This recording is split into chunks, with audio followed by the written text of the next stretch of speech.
Hi, so this is a video on how to maximize damage in Hellfire Citadel, specifically for Retribution Paladins. It's going to be part of a series. This is an introductory series. I go over some general bits and pieces, and then there's a further 5 parts that detail individual bosses. Now, first thing to note is I do not play for overall damage or for ranks. I've no interest in. It's an entirely third-party thing. It's not. Ranks are not actually a feature of how well you did. There are some fights, of course, where if you do really well, yes, you will rank really well. But it's not always the case. So I'm not going to give any tips on scumbagging damage. This is entirely about how to be most effective. One point to note, if your raid as a whole does really well, then the kill time will be low. And if the kill time is low, you get more relative benefit from cooldowns, and so your overall damage will be higher and your percentile will be higher. Now I can highlight this with 2 boss kills in the same gear and within just over a week of each other as I change guilds, and one kill time is much lower than the other, and so the percentile looks better. Didn't perform any better as such. I'm being quite consistent with what I was doing, but there you go. We can also look at another example here of where within the same raid group, but again just a much shorter kill time. You know, for example, Iron Reaver, the difference between killing it as you normally would and then killing it in one phase, we never gets an air phase, massive difference, makes a big difference to the percentile. Okay, so it's worth bearing things like that in mind. Now the other thing about overall damage is that it's often not compatible at all with effective damage. For example, let's say a grunt on Hellfire Assault isn't dying quickly enough and the tank's going to be in trouble very soon. However, the grunt is in a scrum of other adds, including low priority dragoons. So do you A, single target burst the grunt down because every second counts, B, main target the grunt but otherwise AoE to maximise overall damage, or C, decide that the grunt is too far out from the pack of dragoons and so move to maximise AoE and hope some other mugs burst down the grunt before it kills the tank? Now, no prizes for guessing that the correct answer in that particular case is A. B might work out, but it's risky. Over the course of a raid tier, that sort of approach will cause a few wipes, and they will be wipes that you won't be blamed for, but will nonetheless you'll be responsible for. The thing is that people often don't scrutinise logs after every wipe. Takes far too long. Only if the same thing is going wrong pull after pull will people actually stop and go, right, we need to check the logs on this, or after a full wipe night. So that way, irregular events like that, where people are scumbagging the damage, can often not be picked up on.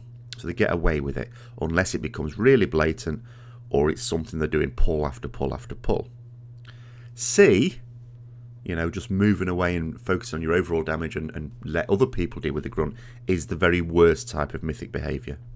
It will definitely cause wipes, not just over the course of a raid tier, but on a regular basis. Over the course of a night, it will cause wipes.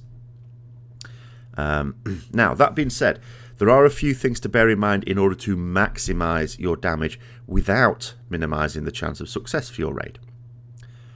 Now, the first one of these to note is Seal of the Righteous, or Seal of Righteousness, rather. It's really good, especially with Empty Drinking Horn. If you have Empty Drinking Horn, you can use this on quite a lot of fights for quite a lot of the time as well. And this is because it spreads Hellfire, so on as few as 2 targets, you are actually better off being in Seal of the Righteousness. Because Hellfire does more damage than the amount of Hellfire you will spread will do more damage than Censure. It's not even worth trying to Censure Cleave on 2 targets anymore. Just Seal of the Righteousness. Sorry, I always call it Seal of the Righteous, and just spread that Fell burn. If you don't have Empty Drinking Horn yet, you need to get it really quickly. Obviously, you've got no control over that. It's pure RNG, but it's just such an important trinket that it's our main trinket. At this stage of the tier, if people have been playing for a while in it, I would expect people to have that, though. So I'm not really going to talk about what to do if you don't have it. Get it. So if there's going to be multiple mobs up, obviously be in Righteousness. But don't be in a hurry to go back when they've gone. Now, there's an example here. Take Zul'Harak. Here we've got a situation where what I do is move into Righteousness just before the first imp spawn, and I stay in it up until the final burst phase. because even when you've killed the 2 big ads and there's only the boss up, there's imps still spawning in, and it's not worth wasting the global cooldowns on switching between truth and righteousness for the piss poor amount of damage that censure will do for that time. So righteousness is one to consider. I mean, if it's just a single target fight, if it's Iron Reaver or Fell Lord, obviously you're not going to be in righteousness at all. But for a lot of other fights, you can get, like Cornrock is one of those where you will switch because you want righteousness up for the dragging hands and the crushing hand as well. But there's long periods when there is only the boss to hit. So obviously then it is worth switching back to truth. But let's say you don't, let's say you forget. It's not actually that big a deal. It'll cost you some damage, but it's not a massive deal. So it's better to be in righteousness for the hands and then forget to switch back when they've gone, than it is to forget to switch into righteousness when the hands are coming up, because that will lose you a lot more damage. Second point is about glyphs. Now, these days I tend to just slot 1 damage glyph. It's all got room for. Glyphs that are reasonably obligatory are Glyph of Templar's Verdict, because that is pretty much a 10% reduction to damage on all the time, or virtually all the time, over 90% of the time. And Glyph of Hand of Sacrifice. Now, that basically means you have to choose between Glyph of Mass Exorcism or Glyph of Double Jeopardy. Unless it's a pure single target fight, in which case you've got no useful damage ability. I just go Glyph of Divine Storm just for a little bit of self-healing on the off chance I cast an Empowered Divine Storm. Simply because it's better than an empty slot. Excuse me.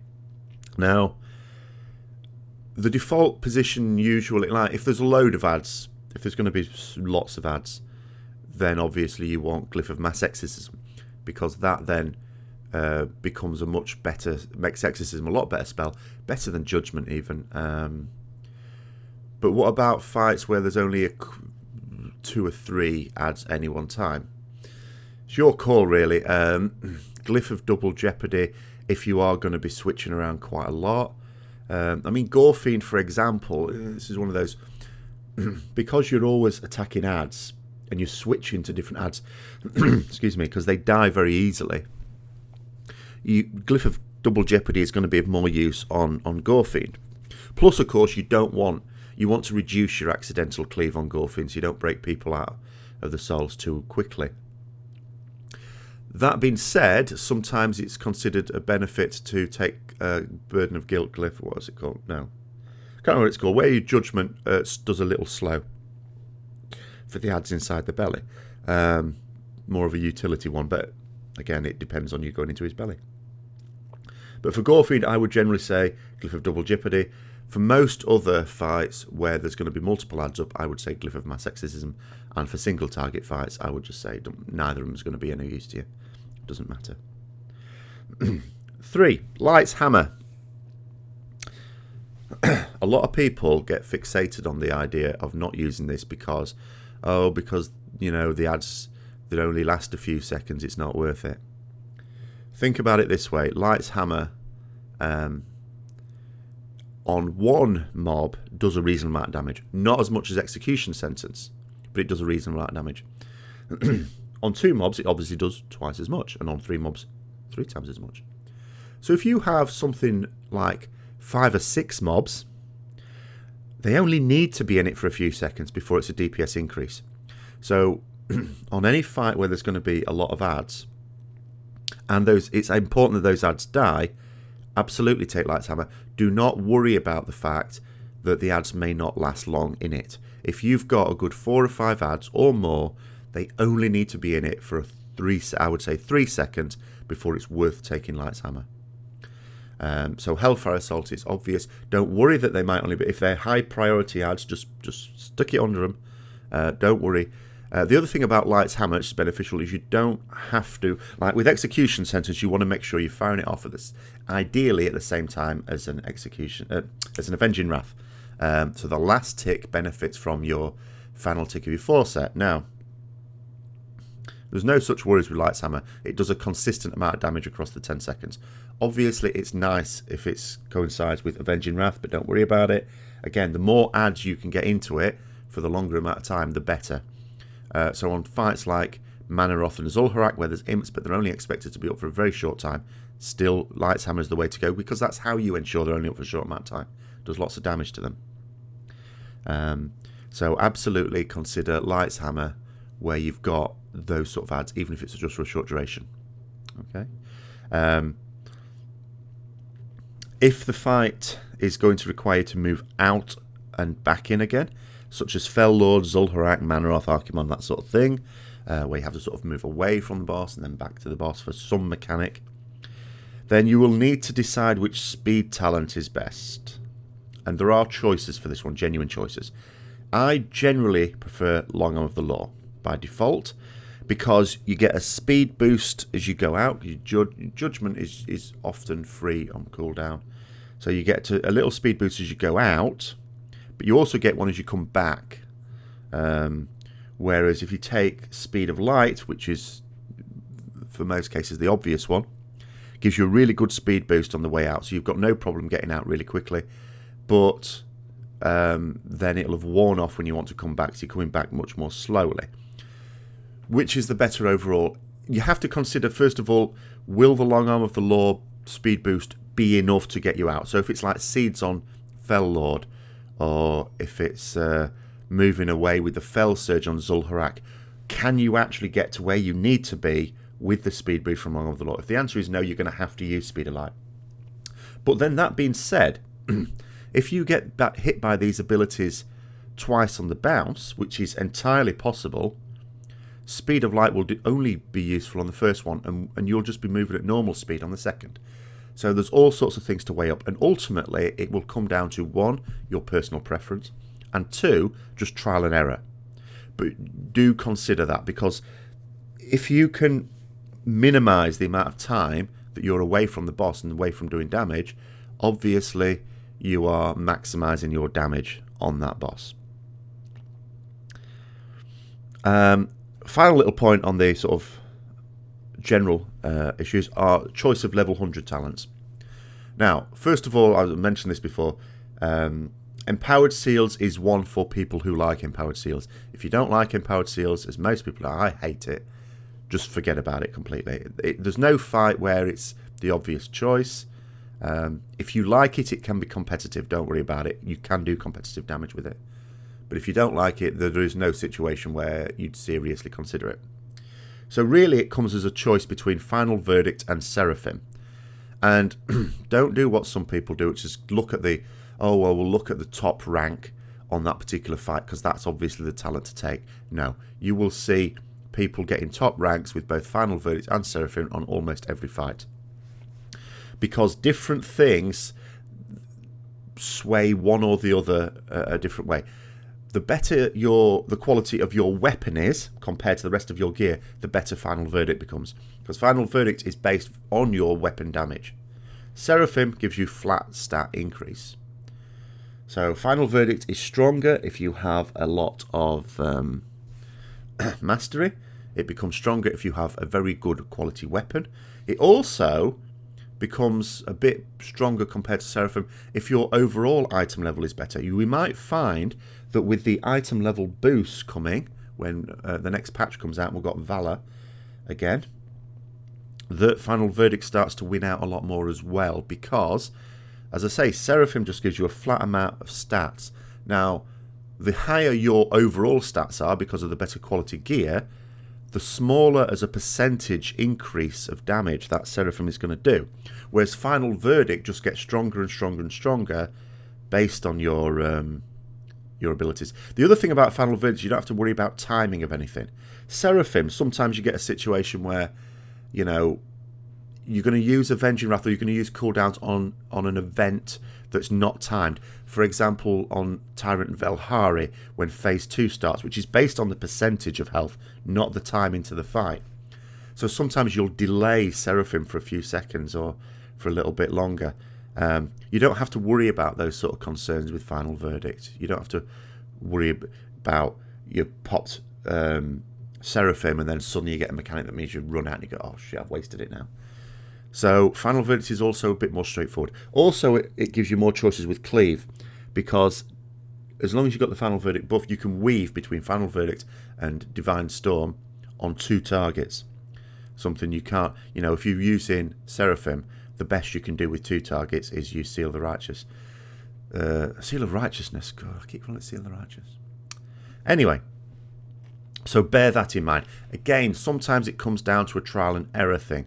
Absolutely do not just look at what other people are doing. You look at what the high-ranked players are doing sometimes to see when they're using certain abilities, but also bear in mind, just think to yourself, coming back to what I said at the start of the video, if they are highly ranked, is it because they were just doing really well, and sometimes it is, or is it because they were scumbagging damage? For example, I looked the other week at a top rank on Gorefiend, and what were they doing? First of all, they didn't get thrown into the belly. Second of all, they were in Seal of the Righteous and cleaving the crap out of everything the whole fight, which you will never be allowed to do, and rightly so. So just be careful of that one. What you need to do is think to yourself, how can I do the most damage? Not someone else with a totally different set of gear.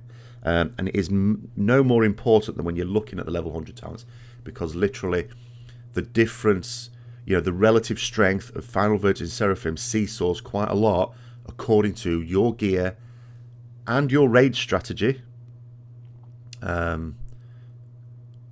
So, I mean, for example, Cormrock, this is a good example. If the hands take several seconds to die, you're probably better off with Final Verdict, because you'll be able to contribute to the damage a lot better. If not, you're probably better off with Seraphim, because most of the time it's single target and you're going to be doing more damage there. But again, if you're in really good gear and you've got an extremely good weapon, maybe Final Verdict still wins out then. So you'll need to bear these things in mind, bear these 5 things in mind in terms of general damage. And the next 4 parts of this series, I'm going to cover how to maximise damage on each of the individual bosses, as far as I am able to anyway.